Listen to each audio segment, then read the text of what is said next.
আমাদের রিলেশনের তো 3 বছর হয়ে গেল, আর এই 3 বছরের ভিতরে আমি তোমাকে তেমন সময়ও দিতে পারতেছি না। অন্য মানুষের মতো এদিক সেদিক নিয়েও যেতে পারতেছি না। কোথাও ঘুরতে নিয়ে যাব, কোথাও রেস্টুরেন্টে বসায় খাওয়াইবো, সেটাও পারতেছি না। আচ্ছা, তোমার কি খারাপ লাগে না আমি সবার মতো তোমাকে সময় দিতে পারি না? সবার মতো অনেক কিছু গিফটও করতে পারি না? জান, আমার কিচ্ছু লাগবে না, তুমি শুধু আমার থাকলেই চলবে। আমি জানি তুমি সবসময় ব্যস্ত থাকো, তার জন্য তুমি আমাকে সময় দিতে পারছো না, তাই না? আমি সবই বুঝতে পারি। জান, একটু দাঁড়াও। হ্যালো, তুমি একটু পরে ফোন দাও। আমি বাইরে আছি, আমার পাশে আব্বু আছে, তুমি একটু পরে ফোন দাও। জান, আমি এখন যাই, বাসা থেকে কল দিছি ইমার্জেন্সি।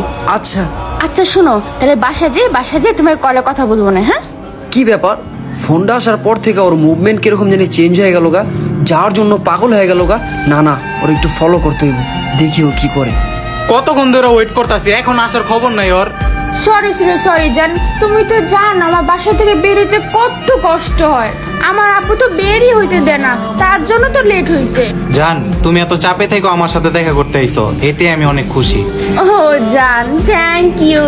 জান, আজকেও না আমি বেশি সময় দিতে পারবো না, আমার কলেজে যেতে হবে, আমার একটা এক্সট্রা পরীক্ষা আছে।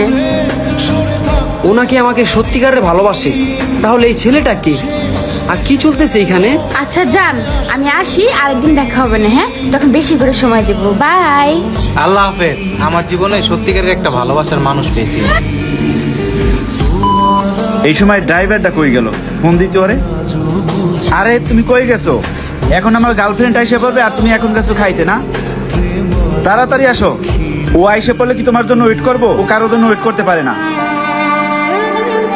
জান, তুমি আইসে পড়ছো? আমি তো এসে পড়েছি। তা তুমি এত লেট করলা কেন? খুব লেট হয়েছে তাই না? হ্যাঁ। আসলে কি বলবো বলো তো, রাস্তায় প্রচুর জ্যাম। তুমি জানোই তো আমার বাসার পথে রাস্তায় সবসময় জ্যাম থাকে। ঠিক আছে জান, সমস্যা নাই। তুমি যে আমার ভালোবাসার টানে এই জ্যাম কাটাই আসছো, এতে আমি অনেক খুশি হয়েছি। জান, তুমি রাগ করো না, বাবা বের হতে দিচ্ছিল না বাসা থেকে। না, আমি রাগ করি নাই জান। ও জান, তুমি আমাকে এত ভালোবাসো। হ্যাঁ, আমি অনেক ভালোবাসি তোমাকে। ওই একটা মাইয়া হইয়া আমার ভালোবাসার প্রবণতা দেখা আরেক পোলার লগে রিলেশন করে। ও কি আপনার সাথে একা এরকম করছে? আমার সাথেও তো সেম কাজটাই করছে, এখন হয়তো বা ওই ছেলের সাথে ওই কাজটাই করতেছে। রাখেন, অনে আমি ওরে ধরতাছি। না, দেহি ওই আর কি কি করে।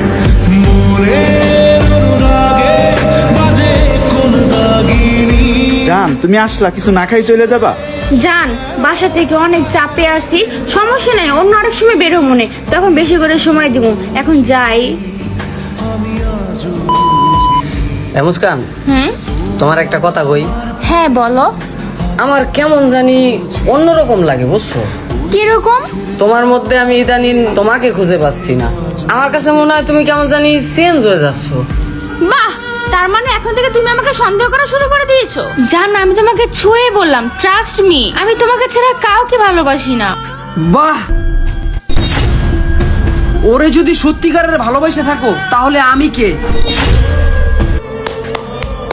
বাহ বাহ, তুমি ওনাকে ভালোবাসো তাই না? তাহলে আমি কে?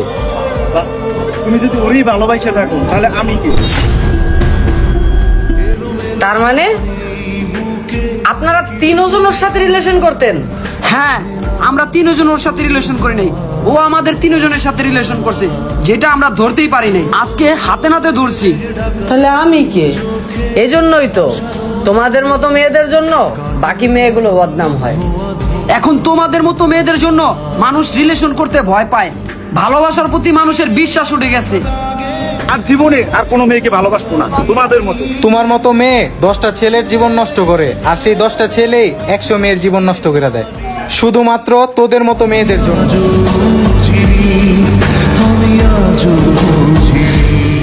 এই সমাজে কিছু মেয়েদের জন্য আজকে ভালোবাসার প্রতি মানুষের বিশ্বাস উঠে গেছে। মানুষ এখন ভালোবাসতে ভয় পায়, চোখের সামনে এত নিখুঁত অভিনয় করে যেটা ধরার ক্ষমতা কোনো ছেলের হয়ে ওঠে না। এই সমস্ত মেয়েদেরকে কি করা উচিত আপনারা কমেন্টে জানাবেন, আর এই ভিডিওটা আপনাদের কাছে কেমন লাগছে সেটাও কমেন্টে জানাবেন। আপনাদের এক একটি কমেন্ট আমাদেরকে নতুন নতুন ভিডিও বানানোর প্রতি ইন্সপায়ার করে, আর ভিডিওটা ভালো লেগে থাকলে একটা শেয়ার করে দেবেন। ধন্যবাদ।